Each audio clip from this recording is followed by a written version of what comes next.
Olá!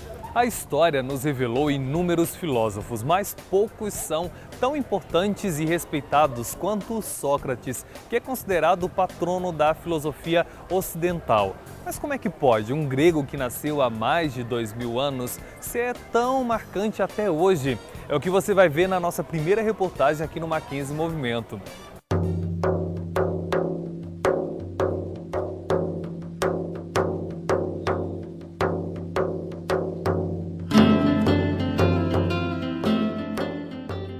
Imagine como era viver no mundo antigo. Sem a ciência e a tecnologia de hoje, o que você poderia fazer para encontrar respostas às grandes questões da humanidade? Você teria que usar a melhor ferramenta disponível na época, o seu raciocínio. Foi o que os filósofos fizeram. Na Grécia surgiram alguns dos mais importantes, incluindo um homem que é considerado um dos pilares do pensamento ocidental, Sócrates. Ele foi um divisor de águas na filosofia grega e é uma grande referência até hoje. Mas por que ele continua tão importante? Para entender, a gente conversou com dois professores de filosofia da Universidade Presbiteriana Mackenzie e também trouxe um grego da antiguidade para analisar a presença do filósofo no mundo atual. Além de estranhar o nosso modo de viver, um grego da antiguidade iria notar que Sócrates conquistou um status muito especial na história da filosofia. Tanto que os filósofos gregos que surgiram antes dele são conhecidos como pré-socráticos. Eram pensadores mais interessados em entender os grandes fenômenos da natureza, mas a filosofia nunca mais seria a mesma depois que Sócrates apareceu. Com Sócrates, costuma-se dizer que a filosofia descobre o homem. A filosofia passa a se interessar, né, pelo indivíduo, passa a se preocupar com questões de cunho moral, não é? De cunho político. Mas quem foi Sócrates para gerar uma transição tão grande? Se você acha que ele era um nobre cidadão grego, pode mudar de ideia. Ele nasceu em Atenas, quando a cidade estava no auge, mas era apenas um cidadão comum, filho de uma parteira e de um escultor. Mesmo assim, foi considerado o homem mais sábio de sua época, de acordo com uma revelação feita no oráculo de Delfos. Não sabe o que é oráculo? A gente explica. Hoje, se você quer dicas e orientações para a sua vida, você pode consultar o Google ou ir a um psicólogo, por exemplo. Mas na Grécia Antiga era diferente. Era comum as pessoas irem a um oráculo, um lugar sagrado, onde os gregos buscavam orientações de divindades da época. Imagine só, de repente você é considerado o homem mais sábio de todos. Aposto como você sairia por aí se gabando de sua capacidade, não é? Mas Sócrates não fez nada disso. Pelo contrário, ele reconheceu os limites de seu conhecimento e por isso cunhou uma frase que ficaria famosa: sei que nada sei. Então ele fala, bom, pelo menos eu tenho consciência da minha ignorância, eu sei que eu não sei nada, né? Enquanto os outros pensam saber quando na verdade não sabem nada. Sócrates não deixou nenhuma obra escrita, mas suas ideias foram difundidas por alguns discípulos, como Platão, que escreveu textos em que Sócrates é o personagem central de diálogos filosóficos. Em um diálogo, normalmente você troca ideias com uma ou mais pessoas, mas o que Sócrates fazia era um pouco diferente.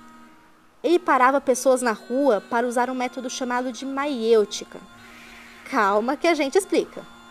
A maiêutica significa parto de ideias. Ele acredita que a verdade está dentro de nós, né? E que o filósofo, ele teria a mesma função da parteira, que é a de parir as ideias. Para Sócrates, o conhecimento era obtido assim, questionando convicções, duvidando das certezas e fazendo a verdade brotar.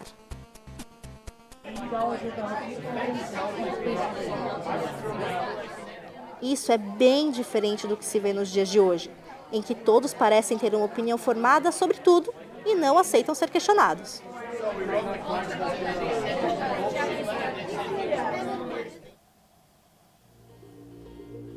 É que ter opinião não significa ter conhecimento. As suas impressões sobre alguns temas podem mudar, ou você pode se conformar com aquilo que o senso comum diz e tratar isso como verdade. Diferente do que muita gente faz, Sócrates não se conformava com o achismo.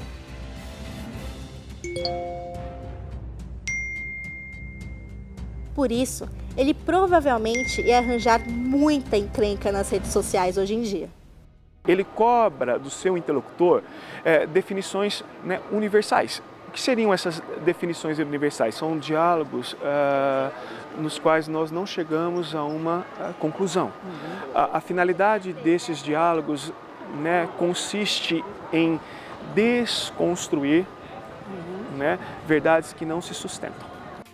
Quando o cientista tenta resolver uma questão ou um problema, ele não busca uma resposta pronta. Ele desenvolve uma equação, uma pesquisa ou algum método que o conduz à resposta. De certa forma, era isso que o Sócrates fazia. Ele buscava métodos para encontrar respostas e verdades, sempre usando a razão. Trata da vida a partir de um raciocínio lógico-dedutivo, né? Então, a ideia da razão, né? A razão, ela vai conseguir responder a todas as questões humanas. E a partir daqui você vai ter o quê? O desenvolvimento de toda a ciência, da própria filosofia. A própria filosofia é, na verdade, a história dessa construção da razão, né? É difícil enumerar os temas estudados por Sócrates e que aparecem nos seus diálogos descritos por Platão. Ele abordou vários assuntos: vida, política, amor, ética, mas havia quase sempre um tema em comum. Algo que tem valor até os dias de hoje. Cada diálogo do Platão acaba sendo, né, e desenvolvendo uma temática, mas todas elas, no fim, tratam da ideia, né, de que o homem ele pode ser melhor, né? Você vai ter aí a criação de um ideal de homem, né, de como esse homem deve ser. Um grego ficaria feliz em ver que Sócrates ainda é estudado e respeitado, mas também ficaria triste ao saber do fim trágico do filósofo. Ele foi condenado à morte. É porque, com seus ensinamentos, ele foi considerado um perigo para a sociedade da época. Com o passar dos anos, o Sócrates vai se tornando simplesmente odiado, então vão acusá-lo de corromper a juventude e de não crer nos deuses da cidade. Ao invés de pedir perdão, ele morreu sustentando suas ideias e foi condenado a ingerir cicuta, um veneno extraído de uma planta tóxica. Sócrates morreu, mas deixou um legado enorme e criou um método essencial para a filosofia. A coerência, a argumentação lógica, não é? A apresentação de conceitos, né, que possam efetivamente demonstrar a sua fundamentação. O discurso filosófico hoje ainda se baseia em alguns preceitos, né, estabelecidos por Sócrates.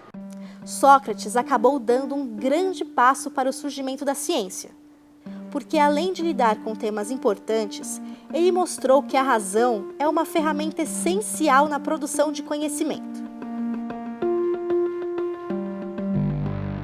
Não é à toa que ele é considerado por muitos o patrono da filosofia. O nosso grego pode voltar para casa orgulhoso disso. Eu costumo dizer que as questões formuladas por Platão, por intermédio de Sócrates, evidentemente, não continuam vivas, né? O que mudou foram as respostas.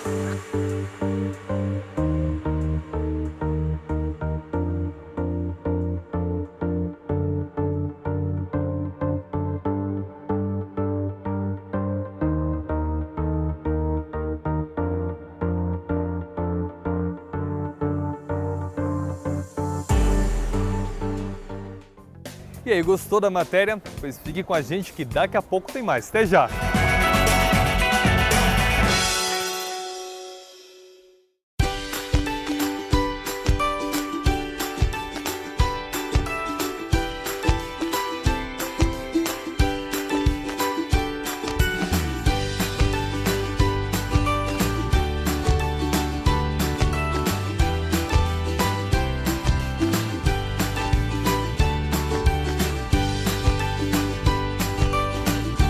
Colégio Presbiteriano Mackenzie. Educação por inteiro, ponto a ponto.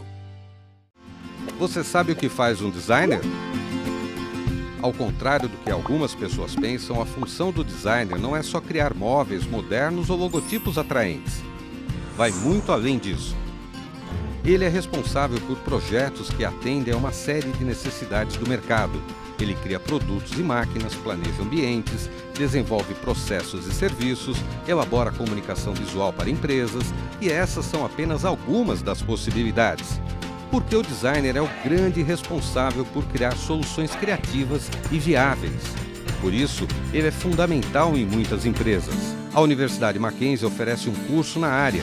Aqui você vai conhecer ferramentas, materiais e processos de design, fundamentos de matemática e física e princípios de empreendedorismo, entre outros assuntos. Além de participar ativamente de oficinas e da elaboração de projetos. Design é a carreira ideal para quem gosta de inovação e de unir técnica à criatividade. Mackenzie, formando gente que vai mudar o mundo.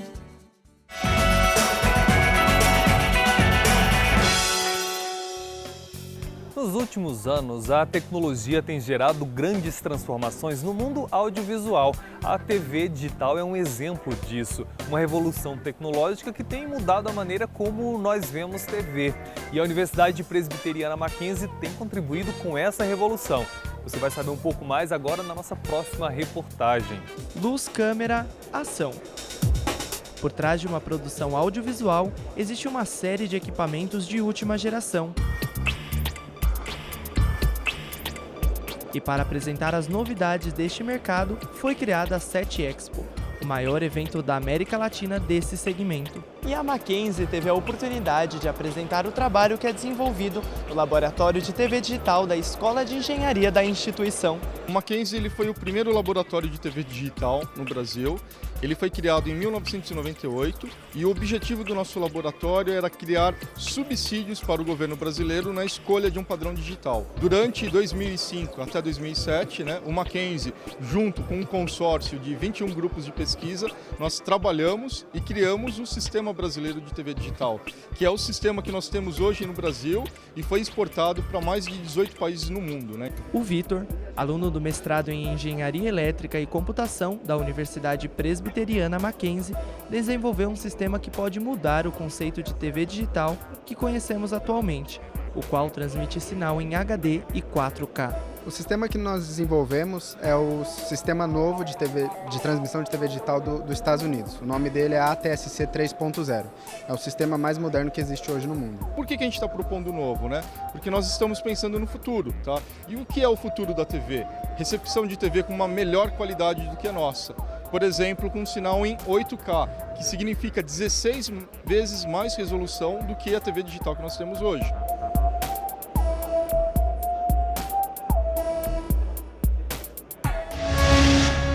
O Mackenzie Movimento fica por aqui, mas nós temos encontros marcados todos os sábados às 11h45 na Band ou então todos os dias na TV Mackenzie, que você acompanha a programação completa nesse endereço que aparece aqui na sua tela.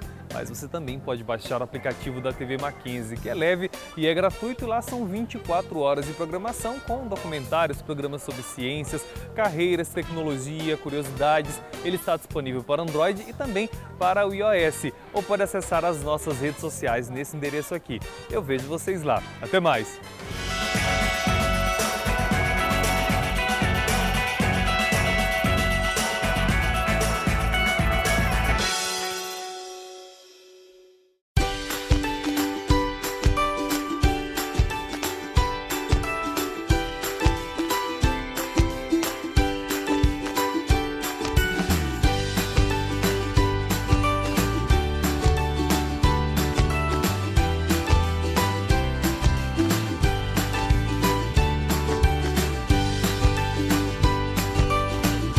Colégio Presbiteriano Mackenzie. Educação por inteiro, ponto a ponto.